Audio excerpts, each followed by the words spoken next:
कहते हैं कि हर एक मसीह ये बात को जानता है कि हमारा परमेश्वर का जो दिन है वो निकट है। हमारा परमेश्वर हमको आएगा और क्या करेगा, स्वर्ग में लेकर जाएगा और वहाँ पर ले जाने के बाद एक नए सृष्टि का रचना करेगा और वहाँ क्या रहेंगे, सिर्फ धर्मी जन रहेंगे। यह बाइबल इस बात को कहती है। और एक बात आप अपने जीवन में हमेशा याद रखना कि परमेश्वर कब आ जाएगा ये कोई नहीं जानता। परमेश्वर का कब आगमन है इस बात को कोई नहीं जानता, लेकिन ये जरूर जानता है कि वो एक दिन आएगा जरूर। मेरे भाई मेरे बहनों, हम लोग एक बाइबल में वचन देखेंगे, उसके बारे में हम लोग बातें करेंगे। वो वचन क्या कहती है एक मसीह के लिए।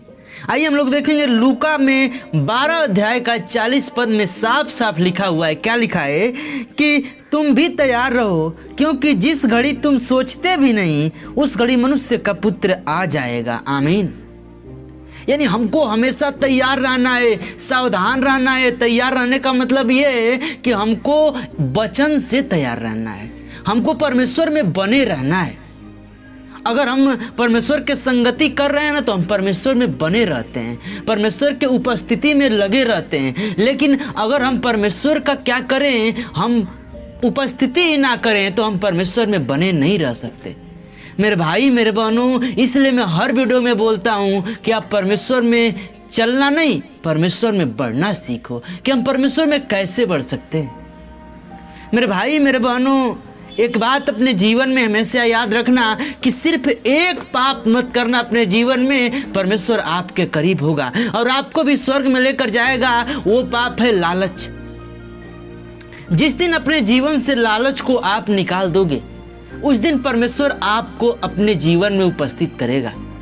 अगर आप अपने जीवन में लालच किए रहोगे तो परमेश्वर में आप नहीं चल सकते, परमेश्वर में आप नहीं बढ़ सकते। मेरे भाई मेरे बहनों, हर एक इंसान को सिर्फ लालच ही पाप में गिरा दिया। जैसे में आदम और हवा ने क्या किया, लालच किया कि हम परमेश्वर के समान हो जाएंगे, उस फल के खाएंगे। तो कौन बताया था ये बात? शैतान ने बताया। और उस शैतान की बातें मानकर वो फल को खाए और परमेश्वर के दृष्टि में वो गिर गए और परमेश्वर ने उनको श्राप दिया। मेरे भाई मेरे बहनों, इसीलिए मैं हर वीडियो में बोलता हूँ कि परमेश्वर के व्यवस्था को मानना होगा, परमेश्वर के व्यवस्था पर चलना होगा, तब जाके अपने जीवन में हम परमेश्वर में बढ़ सकते हैं। आइए एक वचन हम लोग और पढ़ेंगे। क्या लिखा है? पहला तिस्सलुसियों का 5:2 में लिखा हुआ है, क्योंकि तुम आप ठीक जानते हो कि जैसे रात को चोर आता है वैसे ही प्रभु का दिन आने वाला है। आमीन। कितना प्यारा वचन ये हमको बाइबल सिखा रही है। जिस रात में चोर आता है ना, किसी को पता नहीं चलता कब चोर आया, चोरी कर कर चला गया, और जब चोरी करके चला जाता है फिर पता चलता है। लेकिन ये बाइबल का जो वर्ड है हमको ये संचेत करता है कि हमको हमेशा सावधान रहना है, हमेशा जगे रहना है। जगे रहना का मतलब होता है कि परमेश्वर में हमेशा बने रहना है, कि जब परमेश्वर आए तो हमको भी साथ लेके जाए। मेरे भाई मेरे बहनों, मैं आपको बताना चाहता हूँ कि इंसान अपने जीवन में अपने समझ का सहारा लेता है तो गिरने लगता है, लेकिन अगर वो प्रभु के समझ का सहारा लेगा ना, वो उठने लगेगा। लेकिन हमको भी अपने जीवन में हमेशा हमेशा प्रभु के समझ का सहारा लेना है, क्योंकि उसने कहा कि तू संपूर्ण मन से यहोवा पर भरोसा रखो, जो भरोसा रखेगा उसका कल्याण होगा। मेरे भाई मेरे बहनों, देखिए इंसान दिन रात परिश्रम करता है अपने पेट को भरने के लिए, और पेट भरते भरते एक दिन उसकी ऐसी स्थिति आती है कि वही शरीर को छोड़ना पड़ता है। वही शरीर एक दिन जल जाती है, वही शरीर मट्टी में मिल जाती है, और इंसान वही शरीर के लिए दिन रात परिश्रम करता है। उसी शरीर पे क्या करता है? घमंड करता है, लेकिन वो घमंड उसका चकनाचूर हो जाता है। मेरे भाई मेरे बहनों, आप अपने जीवन में कभी भी घमंड को अपने पास न लेकर आएं। जिस दिन आप घमंड को अपने पास लेकर आएंगे उसी दिन परमेश्वर के दृष्टि से आप गिर जाएंगे और आपके जीवन में परमेश्वर का काम बंद हो जाएगा। मेरे भाई मेरे बहनों, मैं जो वचन आज 2-3 वचन बताया हूँ, इस पे आप मनन करिए कि बाइबल इसको क्या कहती है, बाइबल क्या सिखाती है, बाइबल क्या चाहती है। वो चाहती है कि आप पवित्र की तरह परमेश्वर में बढ़िए, पवित्र की तरह परमेश्वर में चलिए। मेरे भाई मेरे बहनों, एक बात हमेशा याद रखना, मैं जाते जाते एक और वचन आपको बता दूं। एक देखेंगे हम लोग और वचन लिखा हुआ है क्या, थिस्सलुनीकियों में 5:3 में लिखा हुआ है। क्या लिखा है? अब जब लोग कहते होंगे कि कुशल है और कुछ भय नहीं, तो उन पर एकाएक विनाश आ पड़ेगा, जिस प्रकार गर्भवती पर पीड़ा, और वे किसी रीति से बचेंगे।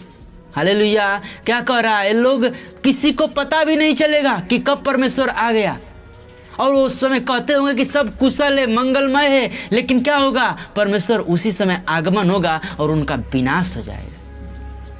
मेरे भाई मेरे बहनों, इसी के अगले में 4 में लिखा है क्या कि पर हे भाइयों, तुम तो अंधकार से नहीं हो कि वह दिन तुम पर चोर की नाई आ पड़े, क्योंकि तुम सब ज्योति की संतान और दिन की संतान हो। हम न रात के हैं न अंधकार के हैं। हालेलुया। परमेश्वर ने कहा कि जीवन की ज्योति कौन है? मैं हूँ। यीशु मसीह क्या है? जीवन की ज्योति है। जो यीशु मसीह को मानता है, जो यीशु मसीह के वचन पर चलता है, वो अंधकार में नहीं वरन ज्योति में चलता है। मेरे भाई मेरे बहनों, इस बात को बता रहा है कि हम ज्योति के संतान हैं, हम रात के संतान नहीं हैं, हम दिन के संतान हैं। मेरे भाई मेरे बहनों, आगे लिखा है इसी के 6 में, इसीलिए हम औरों की नाई सोते न रहें, पर जागते और सावधान रहें। देखिए कह रहा है जागते और सावधान रहे। परमेश्वर ने कहा कि जागते रहो, प्रार्थना करते रहो, ताकि तुम परीक्षा में न पड़ो। तो हमको परमेश्वर के हर कलाम को याद रखना है, परमेश्वर के हर कलाम को अपने हृदय रूपी पटिया पर लिख लेना है, क्योंकि यही कलाम है जो हमको स्वर्ग में लेकर जाएगा, यही कलाम है जो हमको चंगाई देगा, यही कलाम है जो आपके जीवन को बदलेगा, यही कलाम है जो आपके जीवन को सुधारेगा। तो मेरे भाई मेरे बहनों, और इसी में हम लोग और एक पद पढ़ेंगे, प्रकाशित वाक्य में 3:11 में लिखा हुआ है, मैं शीघ्र ही आने वाला हूँ, जो कुछ तेरे पास है उसे थामे रह, कि कोई तेरा मुकुट छीन न ले। आमीन। कह रहा परमेश्वर का वचन, उसको थामे रह, कोई तेरा मुकुट छीन न ले। मेरे भाई मेरे बहनों, हमको अपने वचन को थामे रहना है, एकदम सावधान रहना है। परमेश्वर के प्रार्थना में सुबह शाम 2-2 वचन बोलकर प्रार्थना करना है। और सबसे जो मेन एक काम क्या करना है, पाप छोड़ना है, वो है लालच। लालच को अपने जीवन से खत्म करना है। तो मिलता है नेक्स्ट वीडियो में, तब तक सभी मसीह भाई बहनों को परमेश्वर के नाम से जय मसीह की। आमीन।